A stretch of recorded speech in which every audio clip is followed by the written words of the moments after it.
4 ans après le 8e volet, le 9e volet de la saga Fast and Furious arrive cette année au cinéma après avoir été décalé d'1 an. Ce 9e volet est donc centré sur la famille avec l'introduction du frère de Dom, Jacob, que Dom va devoir justement affronter dans ce 9e volet. J'ai vu le film le 22 mai dernier, donc avec plusieurs semaines d'avance, car le film est sorti ce 25 juin aux États-Unis et sortira le 14 juillet prochain en France. Et comment dire que ce 9e volet est vraiment pas terrible, et je pense qu'au niveau d'éligibilité, ils ont jamais fait mieux. Yo les gars, j'espère que vous allez bien. Aujourd'hui, comme vous avez pu voir dans le titre de vidéo, moi aussi sur la miniature, on se retrouve pour la critique de Fast and Furious 9, pour mon avis sur Fast and Furious 9, qui, je tiens à préciser, quand vous regardez cette vidéo, elle sort normalement le 29 ou 30 juin. Le film sort que le 14 juillet prochain en France, donc clairement si vous n'avez pas encore vu le film, allez voir le film quand il sortira, allez vous faire votre propre avis, et après revenez me dire en commentaire, revenez voir la vidéo si vous avez envie, et me dire en commentaire ce que vous en avez pensé. Donc clairement, je vais un peu parler de tout ce qui se passe dans le film. Donc clairement, c'est une vidéo 100% spoiler. De toute façon, je l'ai mis en miniature et dans le titre de la vidéo. Donc qu'est-ce qu'il faut retenir de ce 9e volet de Fast and Furious 9 qui sortira le 14 juillet prochain en France avant le 10e, 11e volet? Est-ce que vraiment c'est le pire des Fast and Furious?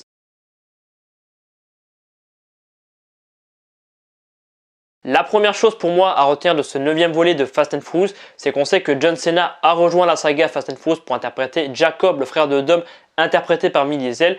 Et on apprend pendant ce 9e volet que clairement les objectifs de Jacob, c'est tout simplement d'anéantir la population humaine. Clairement, je trouve qu'au niveau scénario, ils n'ont pas été chercher bien loin et j'ai l'impression de voir un peu du Marvel vu que Thanos voulait réduire la population, sauf que là, Jacob, le frère de Dom, veut réduire complètement la population humaine. Je trouve qu'il y aurait eu moyen d'introduire le frère de Dom différemment plutôt que d'en faire le méchant et que le mec veut réduire la population humaine avec le projet Ares qui est une sorte de cube. Mais Roman et Tej vont dans l'espace pour détruire le satellite. Clairement voilà, ils vont dans l'espace. Je vous laisse digérer la nouvelle. Je vais en parler dans quelques secondes de toute façon.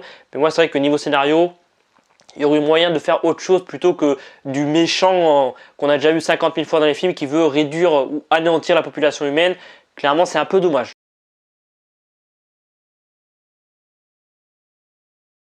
La deuxième chose à retenir pour moi de ce Fast and Furious 9, c'est les explications de Han. Clairement, on était beaucoup à se demander après avoir vu le trailer pourquoi Han était de retour à la vie. Clairement, le réalisateur avait dit qu'il allait avoir une bonne explication. Et clairement, j'ai la mauvaise nouvelle de vous dire que pour moi, l'explication allait éclater au sol. Clairement, je spoil le film. De toute façon, il sort dans quelques jours, donc je ne pense pas que la vidéo se fera bloquer.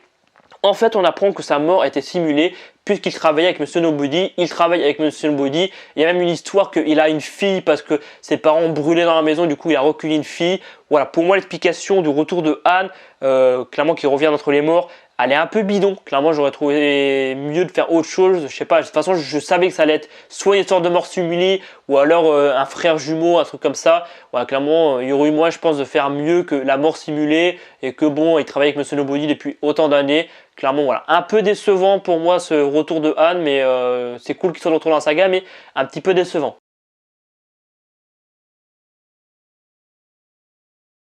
La troisième et avant-dernière chose à retenir pour moi de Fast and Furious 9, c'est que tout simplement les cascades sont de plus en plus débiles. La première évidemment, j'en ai parlé juste avant, c'est Roman et Tej qui vont dans l'espace. Alors là vous vous demandez pourquoi ils vont dans l'espace? Tout simplement parce que Jacob a envoyé un satellite autour de la Terre grâce au projet Ares, clairement qui va lui permettre de détruire l'humanité tout entière. Et grâce à l'aide de Shane, Twinkie et Earl, qui était présent dans le 3e volet, donc Tokyo Drift. Petite parenthèse, Tokyo Drift, vraiment, pour moi, c'est le meilleur volet de la saga Fast and Furious. Il est vraiment sous-coté, mais c'est vrai qu'à l'époque, on ne comprenait pas trop l'idée clairement des réalisateurs de Fast and Furious après le 1er et 2e volet, mais ils avaient une idée depuis pas mal de temps, vu que l'Ancêtre, après, on a un peu compris pourquoi Han était mort et tout, à cause de Statham. Et donc clairement, il y a cette cascade clairement, enfin, est-ce qu'on peut appeler ça une cascade? Il y a donc Roman et Tej qui vont dans l'espace, clairement, mais c'est d'un ridicule. Clairement, je tiens à rappeler qu'à la base, c'est un film de voiture. Et là, les gars vont dans l'espace. Clairement, ça veut dire que dans le 10 et 11, ça va être encore plus le bordel. Clairement, je ne sais pas ce qu'ils vont faire dans le 10 et 11, mais ils seraient capables d'aller sur Jupiter, sur la Lune, sur le Soleil. Enfin, clairement, ça va être vraiment n'importe quoi les deux derniers volets. Ensuite, la deuxième cascade qui est ridicule, c'est Jacob qui se fait récupérer par un avion aimanté, comme on voit dans le trailer. On ne sait pas qui est dans la voiture dans le trailer, mais c'est Jacob, donc le frère de Dom. Et en fait, c'est Cypher qui conduit, donc interprété par Charlize Theron, qui conduit donc cet avion à distance. En fait, elle n'est pas vraiment dedans parce qu'elle s'est fait capturer par Jacob. Enfin, vous verrez ça en allant voir le film.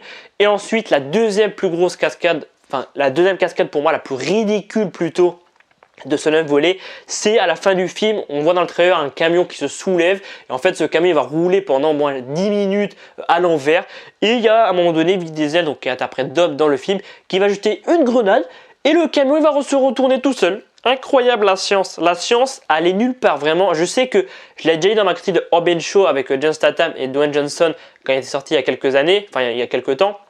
J'avais dit clairement que Fast and Furious, maintenant il faut poser son cerveau parce qu'on sait que ça va être complètement ridicule et je pense qu'on est beaucoup à le dire clairement. Mais moi c'est vrai que là, vraiment la logique à ce moment-là, j'étais devant ma télé, j'étais en mode what? Avec une grenade, le mec il retourne un camion qui fait 20 fois la taille de la grenade. Clairement c'est un peu du foutage de gueule, mais bon, c'est du Fast and Furious, il faut plus chercher à comprendre. Et ensuite, la dernière chose, la cascade un peu ridicule. C'est pas trop une cascade, mais en fait, il commence un peu à aller sur la piste du super-héros. Clairement, il y a Roman qui se prend pour un super-héros. Il va faire des petites. Il va dire à Tej, est-ce qu'on ne serait pas des super-héros vu qu'on a fait pas mal de trucs et tout depuis plusieurs années. Le sous-marin et tout, on n'est jamais mort. Parce qu'en fait, il y a Tej dans ce 9e volet qui a plusieurs fois a failli mourir.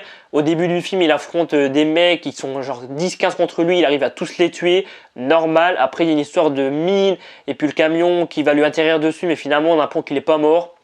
Voilà, vous verrez ça en avant le film, mais c'est vrai que c'est un peu, si vraiment dans le 10e ou 11e volet, ils nous disent que c'est tous des super-héros, ça serait un peu du foutage de gueule, vu qu'à la base, c'est un truc de voiture, mais bon, que voulez-vous, clairement, s'ils le font, ils le font, on pourra rien y faire.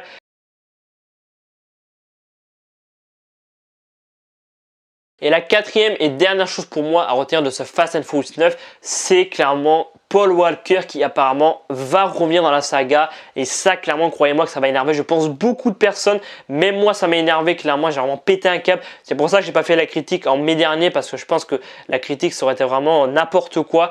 À la fin du film, clairement, apparemment il y a une scène post-générique avec Jason Statham, mais vu que le film coupe à ce moment-là en streaming, je ne sais pas quelle est la scène post-générique, clairement. Peut-être que je mettrai, si j'arrive à la voir d'ici là avant le montage. Enfin, je la mettrai pas dans la vidéo, mais je dirai ce que c'est avec un texte. Donc clairement, Paul Walker à la fin serait de retour puisqu'on voit une skyline arriver à la maison hyper connue de Fast and Furious. Ils sont comme à la fin de chaque volet autour de la table, en train de manger avec les Corona, en train de discuter. Et là, on entend une voiture arriver, on voit une skyline bleue arriver. Et on sait tous que la skyline bleue, c'était la voiture de Paul Walker, donc qui interprétait Brian O'Connor dans la saga Fast and Furious. Et clairement, comment dire que pour moi, c'est pour ça que j'ai mis où le respect dans la miniature. Pour moi, il n'y a aucun respect. L'acteur est décédé en vrai. Ils ont fait une très belle fin à la fin du 7 où il prenait sa route clairement. Et clairement, on avait tous chialé à la fin du 7e volet. Ils avaient clairement dit à l'époque, on ne fera pas revenir le personnage de Brian O'Connor interprété par Paul Walker dans la saga. Apparemment, la famille a dit que c'était ok pour le faire revenir. Donc ça veut dire que dans le 10e et 11e volet, ils vont faire appel aux deux frères de Paul Walker comme ils avaient fait pour le 7e volet pour le faire revenir. Et ça, comment dire que j'ai vraiment du mal.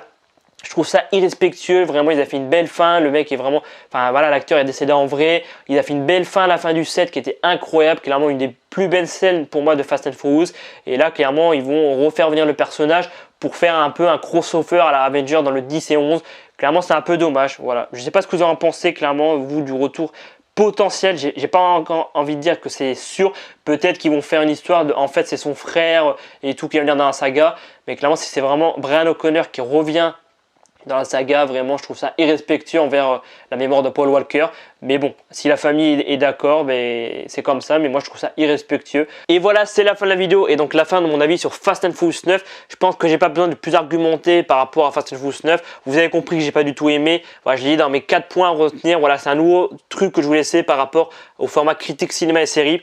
Comme vous le savez, ça fait très longtemps que j'ai pas fait de critique film ou série. La dernière, pour ceux qui se rappellent, c'était la critique de Relic en octobre 2020 que j'avais beaucoup aimé. D'ailleurs, si vous n'avez pas encore vu Relic, bah, allez le mater parce que c'est un très bon film d'horreur qui réinvente le cinéma d'horreur.